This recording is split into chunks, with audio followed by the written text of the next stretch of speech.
L'éco-geste d'aujourd'hui vous propose de diversifier votre alimentation avec les protéines végétales tout en améliorant votre bilan carbone. Les protéines animales sont des protéines complètes pour l'homme, mais lorsqu'elles sont de bonne qualité, elles sont souvent assez onéreuses. Il est possible de diversifier son alimentation avec des protéines complètes d'origine végétale. On trouve par exemple le sarrasin, que l'on connaît dans les galettes bretonnes. Les algues sont aussi une source de protéines complètes.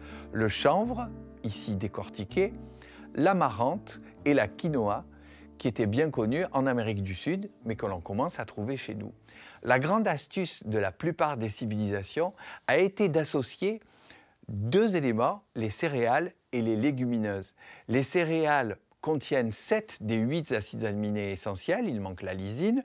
Les légumineuses contiennent 7 des 8 acides aminés essentiels. Pour l'homme, il manque la méthionine. En associant les deux, on a des aliments complets depuis toujours. En Inde, on associe le riz avec les lentilles. En Méditerranée, on a préféré associer le couscous et le pois chiche, c'est ce que l'on trouvait à cet endroit-là. Et dans les Amériques, ce sont les haricots qui se sont associés au maïs. Une autre plante également très riche en protéines complètes, c'est le soja et son produit dérivé, le tofu. Un aliment assez neutre qui permet toutes les alliances et les aromatisations, y compris le tofu fumé.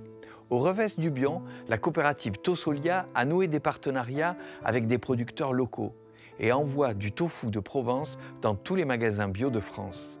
Profitez de ces nouvelles alliances pour alléger votre bilan carbone et votre porte-monnaie. Et ça, c'est un geste très prioritaire.